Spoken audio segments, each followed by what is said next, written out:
The Construction Market Guide is designed to provide timely information to construction executives to help them attract, train, and retain the most highly skilled workforce possible, to understand input costs and the direction of those material prices so they can bid as competitively as possible, and to understand the broader economic environment so they can forecast and make solid decisions for their firm.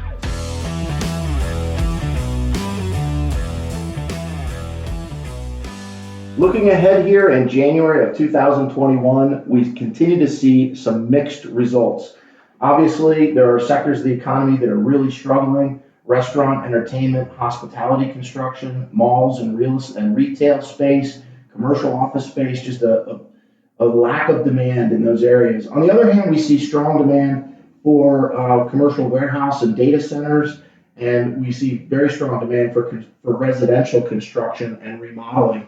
As we look at the Architectural Billing Index of commercial projects in the pipeline, we see really weakening, deteriorating conditions, in particular in the northeastern part of the United States. A low index there of 38.7, indicating a lack of projects in the pipeline. We see mixed results across the backlog indicators as we look at the amount of backlogs that really depends on industry and the project pipelines that different companies have, going back to those sectors that are performing well versus not so well. It's really kind of dependent on those things in terms of the projects that the contractors have in their pipeline as to how they're performing. Construction unemployment had spiked up when COVID first hit, and then it dropped substantially, and now our unemployment is on the rise again in the construction space at a 9.6% unemployment level as we sit. Looking at materials prices, we see pretty substantial increase in materials costs almost across the board. Oil prices are up almost 12% in the last month, and iron and steel prices up almost 8%. Lumber is really the breakaway, though. It's up 12.25% on the month and 51.76% over the last 12 months. So lumber prices have gone up dramatically.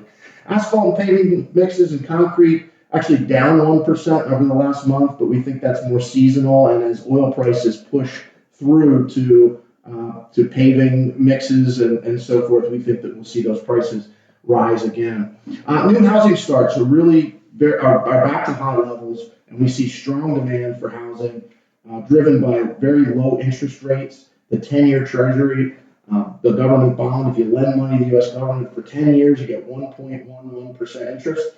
On the flip side, borrowers are able to get commercial and residential loans at very, very low interest rates. So that is the silver lining here as we look ahead. The stock market is zooming. We see small companies finally taking over as the leaders, up 26.81% over the last 12 months. Large companies are up about 13% here in the U.S., and real estate continues to struggle. Going back to those sectors that are challenged, we see real estate fund down about 11.69% from Vanguard there over the last 12 months. So continuing to struggle. Again, very important for construction companies to manage their projects carefully, take a look at their backlog and their projects in the pipeline, and making sure that you're collecting timely from customers. It continues to be very important. If we can help you take a look at your numbers, look ahead at the year to come, and help you with some planning and financial planning for both you personally as well as your company, we'd love to chat. Please reach out to us. Thanks.